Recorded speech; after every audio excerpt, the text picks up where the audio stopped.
Oi pessoal, sejam muito bem-vindos a mais um vídeo do canal e hoje eu vou trazer mais um caso criminal. Então, se você gosta desse tipo de conteúdo e desse tipo de informação, já se inscreve para ficar por dentro sempre que sair vídeo novo e também não esquece de deixar o like no final do vídeo se você gostar do conteúdo.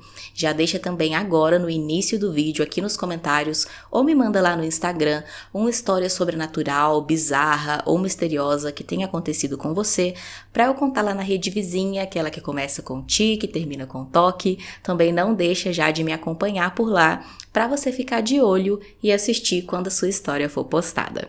Então é isso, eu vou puxar a vinheta e vamos começar o caso de hoje.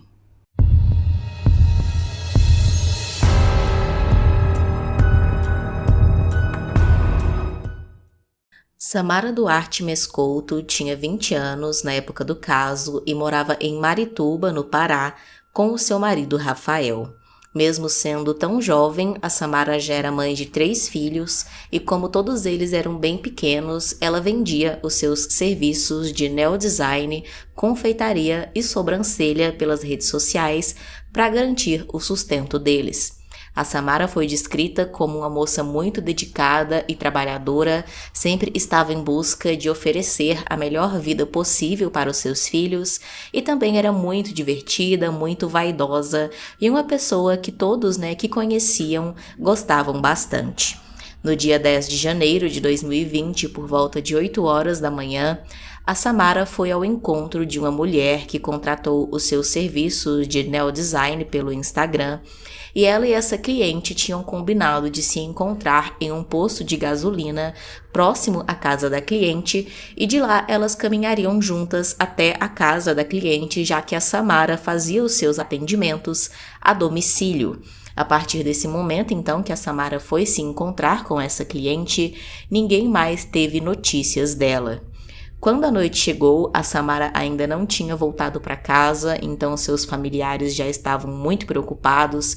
Eles tentaram entrar em contato e não conseguiram, também perceberam que ela não tinha atualizado ali as suas redes sociais com o trabalho que ela tinha feito naquele dia, o que era bastante incomum.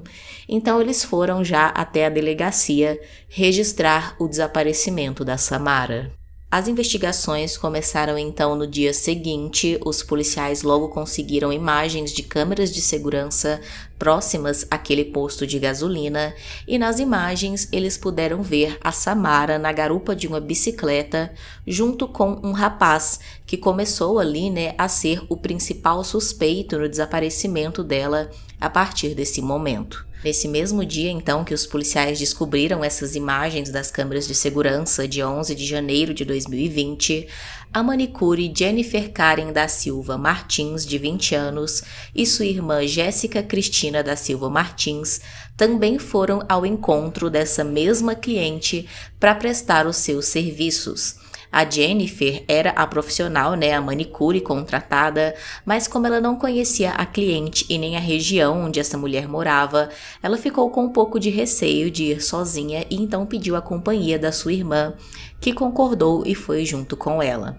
Ao chegarem naquele mesmo posto de gasolina, as duas jovens foram abordadas por um rapaz vestido de mototáxi em uma bicicleta que disse que era parente da cliente que tinha contratado elas e as levaria até o local.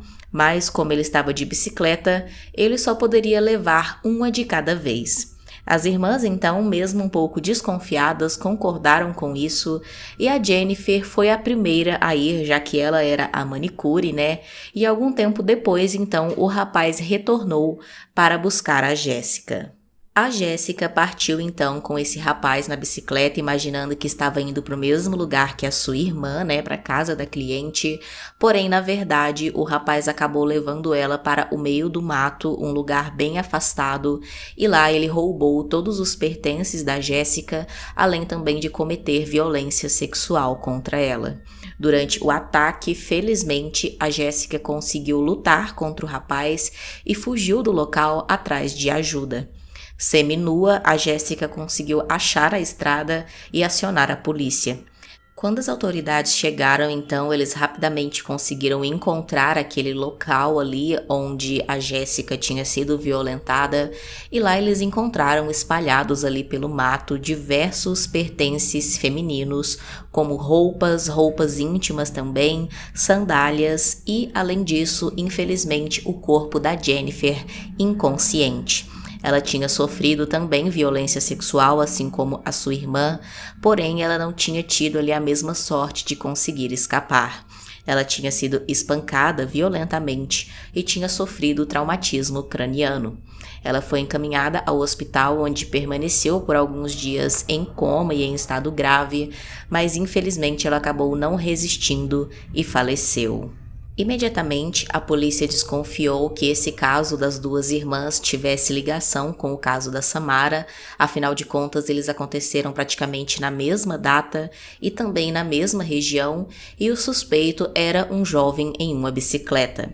A sobrevivente Jéssica, então, ajudou a polícia com um retrato falado do criminoso e assim eles conseguiram descobrir a identidade do rapaz. Em 13 de janeiro, eles foram até a casa do rapaz, o qual não foi divulgado o nome completo devido ao fato de ele ser menor de idade. Chamado apenas pelas iniciais, RPM, de 17 anos, foi preso em sua casa. Em seu depoimento, o RPM confessou os crimes contra as jovens e disse ter tido a ajuda de um amigo chamado Janderson Menezes Alves, de 20 anos.